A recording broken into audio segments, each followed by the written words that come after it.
Hello everyone, welcome back to another episode of Mindset Mondays. If you're not watching on a Monday, doesn't matter, it's still good for your mindset on a Monday or any day that ends in Y.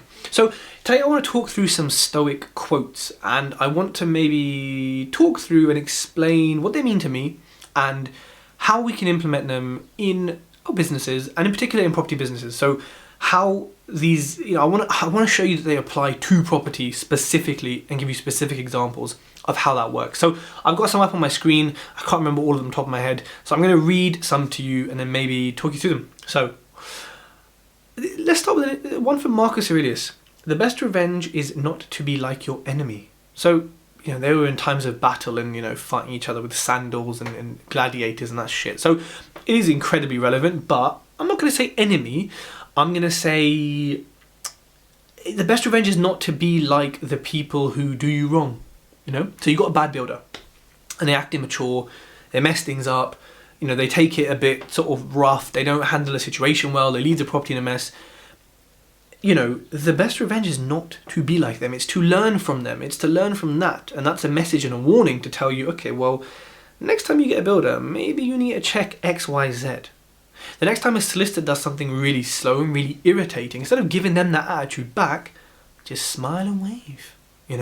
Be the opposite of what they are giving you, and people hate that, and that can make your business life, especially in property, a lot more effective. And it's easy to give back the same energy that you're getting, right? And naturally, especially in this instant generation we live in, if you take a step back, take a breath, and you can change that energy that you react with.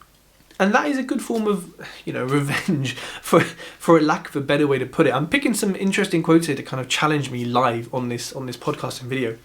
I mean, this one is, I think, summarizes like all of Stoicism, and it summarizes a lot of life. Again, Marcus Aurelius, external things, or you could say things, are not the problem. It's your assessment of them, which you can erase right now. You had 50 offers rejected.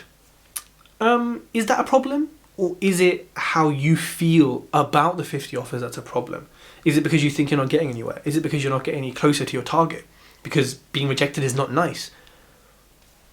Like what is it about that? And what are you thinking? What's your assessment of that it makes you feel a certain way? It's not the actual object itself. Like 50 viewings and getting rejected. I mean, if you ask someone else, they may say, that's nothing. I do 100, then I might get annoyed. So it's not the actual thing. It's our perception of it. And of course your perception can be changed and your assessment can be changed, because if I tell you you're going to do 50 views before you get one accepted, and multiple people tell you that, then you know that. And you know that to be verified. So when it gets to 45, you're just like, whatever. I got more to go before I even consider, wondering why one isn't accepted perhaps. And that goes with anything, the way someone talks to you. Your solicitor's being really slow. Builders run off site and you've lost money. Was he doing it to personally attack you? Because that's how you're going to feel. Or was he doing it because he's a knob? And that's what he does. And he would do it to anyone and will do it to someone else. So there's an interesting difference there and a parallel between what something actually is and what we think of it.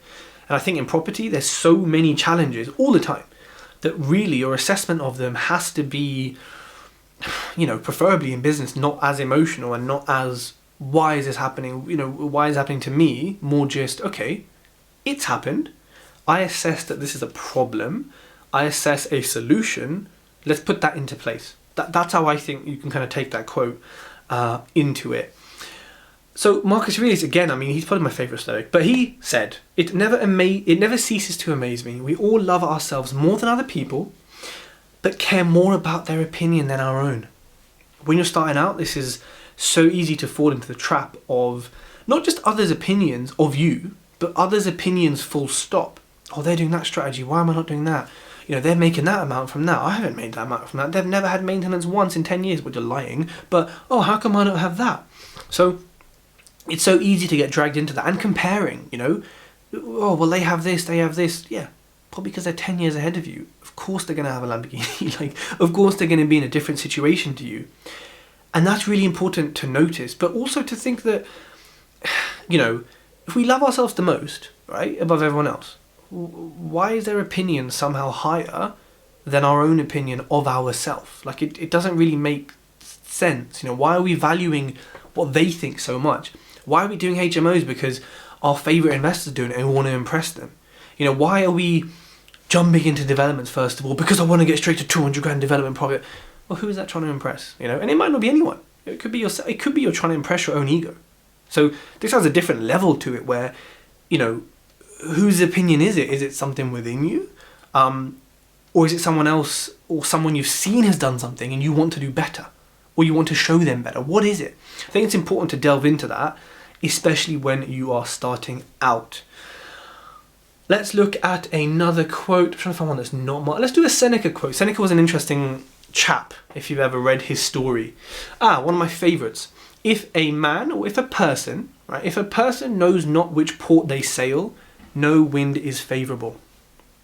If you don't know which port you sail, no wind is favourable. So if you don't know what goals, what ambitions you have for 1, 3, 5 years, whatever, what the bigger picture is, if you don't know that, then how do you know if something, the wind, how do you know if that wind is pushing you in the right direction? How do you know that it's an opportunity, not a threat, or a threat, not an opportunity? If you're thinking, I want to do buy-to-lets, and then this means you change the development, and then, but you're getting buy-to-let opportunities, but oh no, you're doing developments now. How do you know that that's favourable? You've changed course now. How do you know? Or if you don't know what you're doing, you're like, well, I want to be financially free in 3 years, and yeah, that'd be nice. Someone could say, I've got a great buy-to-let deal for you. Oh, let me take it. I've got a great HMO. Oh, let me have it. I've got the, and it just won't work. It won't be effective, and nor will your mind be able to cope with that lack of focus. And having a diverse strategy is important, of course, but in property, I think especially when you're starting out, you really need to focus on one thing until you get good at it, and then look to diversify kind of slowly or slightly within that, and then take it to another level if you want to get there. But if you don't know where you're going, you don't know if something is pushing you in the right direction because you don't know what that direction is. So, I think that's a quote from Seneca, which when I first read it, I had to reread it a couple of times, to really, apply it, I suppose. Another one from Seneca, and the last one for this little Mindset Monday is, I like this. I judge you unfortunate because you have never lived through misfortune. You have passed through life without an opponent. No one can ever know what you are capable of, not even you. So if you go through life without bad times, if you go through life without challenge, without hardships, without facing an opponent, whether that's within yourself or externally, if you don't have something to overcome, whether it's running a marathon, whether it's lifting a certain amount of weight, whether it's having whatever relationship, whether it's raising kids, whether it's your business, whatever. If you haven't had any challenges in that and you've had nothing to overcome, nothing to push you, then how do you know who you are? How do you know what you can do? Because you've sort of floated through life and nothing's really challenged you that much. You've kind of been asleep through life. No one knows, especially not you, what you could have done or what you could do, because nothing's challenged you. Nothing's ever pushed you out of your comfort zone, out of what you're used to then do better from or to get better at. So I think judging you unfortunate, as Seneca would do if you haven't lived through misfortune, is important because it makes us stronger. Such a cliche, what doesn't kill me makes me stronger, blah, blah, blah. But is it not true? I'm sure, you have life experiences watching this, listening to this, where you think afterwards, actually, it made you stronger. You have experiences in your own property business where you made mistakes. I have endless mistakes.